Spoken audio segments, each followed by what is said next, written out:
O local de instalação, onde nós vamos, dentro do condomínio, posicionar o IP de SLAM. Primeira dica, primeira sugestão, que seja um lugar próximo ao DG, tá? Porque você vai precisar puxar cabos do DG até o IP de SLAM. Então, quanto mais longe o de SLAM estiver do DG, pior, porque vai ser mais cabos que você vai ter que puxar. De preferência que o IP de SLAM fique dentro do próprio DG. Agora, independente de onde ele ficar, ele vai precisar de um lugarzinho para ser fixado, um apoio, ou você prende ele na parede, ou você põe ele numa mesa, ou você põe um pequeno rackzinho para colocar o IP de SLAM. O importante é que ele seja protegido contra curiosos e contra vandalismos, porque o DG é uma área que tem uma certa movimentação de gente. Cada vez que uma linha nova é instalada no condomínio, uma linha telefônica nova, vai passar pelo DG alguém para mexer ali. Então é bom que o IP de SLAM tenha ali uma certa privacidade para evitar problemas. Tomada elétrica, o IP de SLAM precisa de uma tomada LE110-220 bivolt automático e um cabo Ethernet que vai até o roteador, até o equipamento de rede sem fio, até a saída de internet. Se esse equipamento ficar no DG junto com o IP de SLAM, ótimo, mas se o rádio tiver num local e o IP de SLAM em outro, você vai ter que pensar em como passar esse cabo Ethernet de um ponto para outro. Uma informação útil é que o IP de SLAM não requer refrigeração, ele não precisa de nenhum tipo de refrigeração especial, não precisa de ar-condicionado. Então, aonde tiver ali um espaço dentro do DG, ele vai poder ficar, não precisa de nenhum detalhe ambiental especial, não. O cabo Telco 50 que eu falei agora, como é que nós ligamos ele, como é que ele liga dentro do IP de SLAM? Então, vamos voltar lá para o nosso diagrama do DG. Nós temos ali, como eu falei, os jumpers, os cabos ligando um bloco ao outro. Vamos colocar ele de lado. Como é que funciona o lado do condomínio? Esse cabão que sai do bloco do condomínio, depois ele é passado para cada um dos moradores, para cada uma das empresas desse condomínio. Tá? A construtora fez isso. Deu um trabalhão, ela foi lá e organizou isso tudo. Tá? Normalmente mais de um par para cada condomínio. Ele, nas eventuais linhas telefônicas, tem um telefone na ponta e é assim que funciona. Muito bem. O IP de SLAM vai ficar no DG ou então próximo ao DG. Vamos escolher então aí o nosso primeiro cliente. Então, essa bolinha verde indica quem é o nosso primeiro cliente. Ele assinou o serviço de conexão ADSL desse provedor. Então, a primeira coisa que nós precisamos é identificar lá no bloco do condômino, no DG, qual é o par desse morador ou dessa empresa.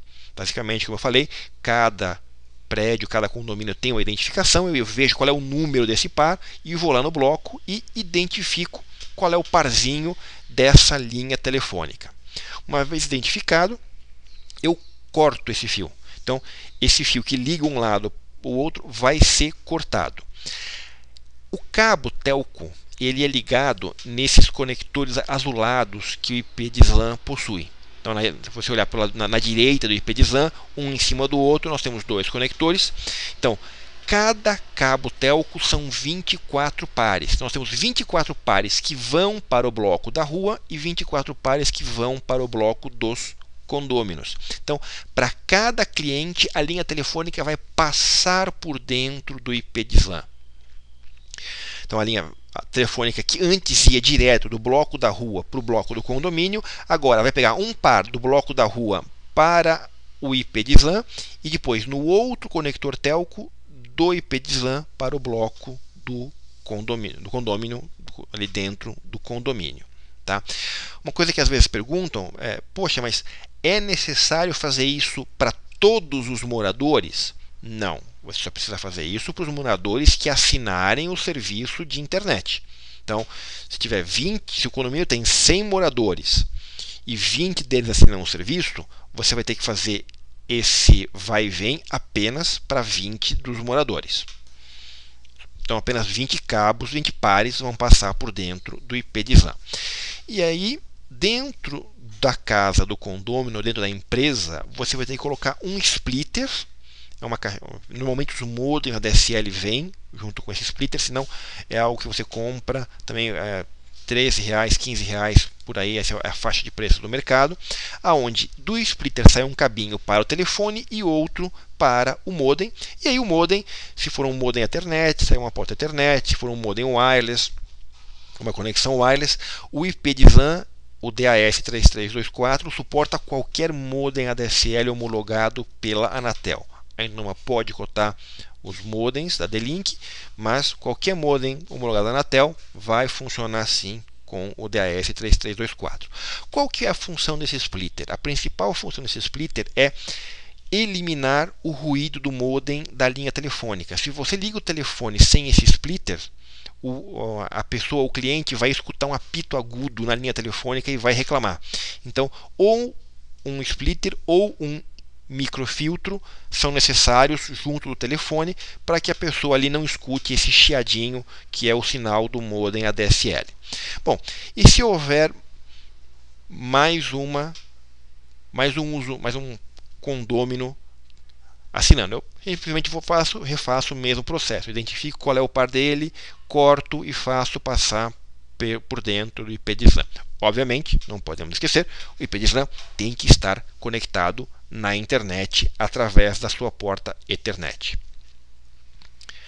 A configuração. Como é que se faz a configuração do IP de SLAN? Bom, como eu já adiantei, nós precisamos inicialmente de uma porta serial, de um notebook com porta serial, para configurar o IP de gerenciamento. Agora, uma informação muito importante é que o IP de SLAN ele não precisa ser configurado para funcionar. Você pode tirar o IP de SLAN da caixa, conectar dessa maneira como a gente falou, ligar um modem ADSL e vai funcionar. Então você não precisa botar IP, você não precisa configurar a banda, você não precisa monitorar a qualidade da conexão. Ligou ele na tomada, ligou o modem, já vai funcionar. Então, para que nós configuramos? Basicamente duas coisinhas. Uma é dar um IP de gerenciamento para que depois, futuramente, eu possa remotamente entrar e monitorar a qualidade das conexões, que isso é algo importante. Às vezes um usuário reclama de problema de performance, você primeiro vai verificar se a qualidade da linha está boa ou não, se o nível de sinal está bom ou se tem excesso de ruído, para você separar se é problema de conexão ou se é alguma coisa do próprio usuário. Então, primeira coisa, configurar o IP de gerenciamento. Isso é tipicamente feito via porta serial. Depois que eu configurei o IP, eu posso entrar remotamente e remotamente eu posso mudar também o IP do equipamento. Mas eu preciso primeiro configurar um IP para depois poder acessar remotamente. Por isso, essa configuração inicial exige o cabo serial e a porta serial. Depois, existe a questão de configurar a banda de cada usuário. Eu posso, para cada porta, para cada modem, configurar uma banda diferente. Eu posso botar todos com a mesma banda, eu posso configurar bandas diferentes, o administrador escolhe. Existem duas situações. Uma, onde o provedor não tem nenhum mecanismo de autenticação. Então, ele configura a banda em cada porta para definir os diferentes níveis de serviço. Agora, existem situações onde os provedores já têm ali algum mecanismo de autenticação, ou PPPoE, ou MikroTik, ou alguma ferramenta que ele já usa para autenticar os usuários. Não tem problema, o provedor pode autenticar os usuários da mesma maneira como ele vinha fazendo antes. O IP de SLAN é transparente para isso, não vai ter nenhum problema. Não é obrigatório, ou seja, se o provedor não quiser usar PPPoE ou não quiser autenticar o usuário, ele não precisa. Ele vai lá, limita a banda do usuário por porta e acabou. Se de repente um usuário não pagar, ele entra remotamente no IP de SLAN, desativa a porta do usuário e pronto. Agora, se o provedor quiser usar esse mecanismo da autenticação que ele já existe, ele pode, o IP de SLAN é transparente. Agora, mesmo em usuário usando, o provedor usando um mecanismo de autenticação, a gente recomenda que ele configure um limite de banda em cada porta. As portas do IP de SLAN vão até 24 megabits de download e 3 megabits de upload, depende um pouco da qualidade da linha e da distância. Quanto pior a linha, quanto maior a distância, essa performance cai, mas mesmo assim é uma quantidade grande de banda. E o que acontece? Independente do provedor ter ou não esse mecanismo de controle centralizado de banda, se um usuário ali de repente é contaminado com um vírus, esse vírus pode começar a jogar uma quantidade grande de dados e congestionar o link de saída de internet do IP de SLAM. Quando chegar ali no data center do provedor, o mecanismo de controle vai barrar, mas até chegar lá vai congestionar o link. Então, a nossa recomendação é que o provedor ponha um limite na banda da porta. Por exemplo, se o provedor fornece contratos de 512K, 1 MB e 2 MB, que ele, por exemplo, coloque 4 MB de limite em cada porta.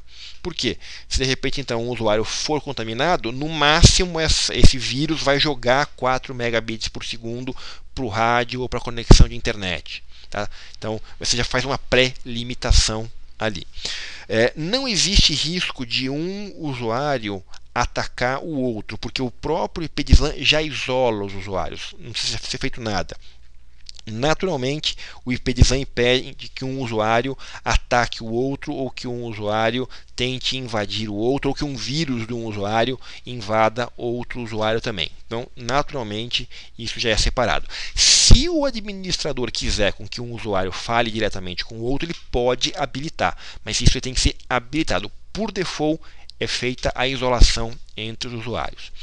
Então, essas são as 3 coisas básicas que você precisa fazer na configuração de um IP de SLAM. O IP de gerenciamento, configurar a porta e, eventualmente, monitorar a qualidade da conexão de cada usuário. Então, para essas 3 tarefas, a Inuma criou um PDF, uma receitinha de bolo, em português inclusive, que tem ali todos os comandinhos. Quem precisar, por favor, entre em contato com o nosso suporte, que nós passamos para vocês exatamente quais são os comandos para fazer cada uma dessas tarefas. Como eu falei, são muito simples. E aí, para quem precisar do nosso suporte, fica aí os dados, o nosso telefone, o nosso e-mail e também o nosso fórum de discussão, o InumaBB, onde você pode conversar e trocar ideias com outros usuários, com outros provedores que também têm o IP de SLAM. Esse fórum é gratuito. Então, tendo dúvidas, necessidades, por favor, falem com a gente.